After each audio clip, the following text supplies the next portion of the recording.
کیا ان کو ان لوگوں کے حالات کی خبر نہیں پہنچی جو ان سے پہلے تھے،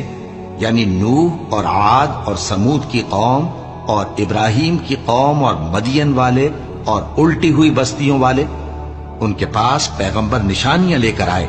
اور اللہ تو ایسا نہ تھا کہ ان پر ظلم کرتا، لیکن وہی اپنے آپ پر ظلم کرتے تھے۔ اور مومن مرد اور مومن عورتیں ایک دوسرے کے دوست ہیں کہ اچھے کام کرنے کو کہتے اور بری باتوں سے منع کرتے، اور نماز پڑھتے اور زکوٰۃ دیتے اور اللہ اور اس کے پیغمبر کی اطاعت کرتے ہیں۔ یہی لوگ ہیں جن پر اللہ رحم کرے گا، بے شک اللہ غالب ہے، حکمت والا ہے۔ اللہ نے مومن مردوں اور مومن عورتوں سے بہشتوں کا وعدہ کیا ہے جن کے نیچے نہریں بہہ رہی ہیں، وہ ان میں ہمیشہ رہیں گے، اور بہشت ہائے جاویدانی میں نفیس مکانات کا وعدہ کیا ہے، اور اللہ کی رضامندی تو سب سے بڑھ کر نعمت ہے،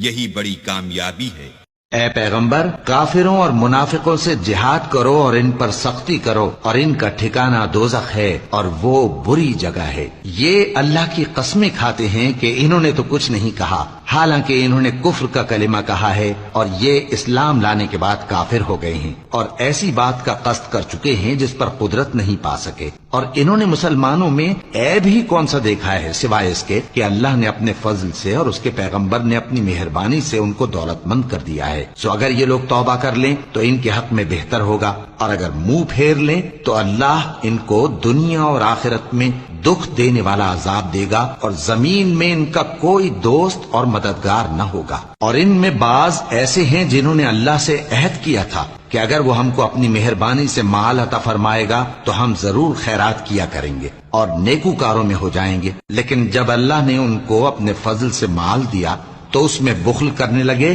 اور اپنے عہد سے روگردانی کر کے پھر بیٹھے۔ تو اللہ نے اس کا انجام یہ کیا کہ اس روز تک کے لیے جس میں یہ اللہ کے روبرو حاضر ہوں گے، ان کے دلوں میں نفاق ڈال دیا، اس لیے کہ انہوں نے اللہ سے جو وعدہ کیا تھا اس کے خلاف کیا، اور اس لیے کہ یہ جھوٹ بولتے تھے۔ کیا ان کو معلوم نہیں کہ اللہ ان کے بھیدوں اور مشوروں تک سے واقف ہے، اور یہ کہ اللہ غیب کی باتیں جاننے والا ہے؟ جو مسلمان دل کھول کر خیرات کرتے ہیں، اور جو بیچارے غریب صرف اتنا ہی کما سکتے ہیں جتنی مزدوری کرتے اور تھوڑی سی کمائی میں سے بھی خرچ کرتے ہیں، ان پر جو منافق تان کرتے اور ہنستے ہیں، اللہ ان پر ہنستا ہے اور ان کے لیے تکلیف دینے والا عذاب تیار ہے۔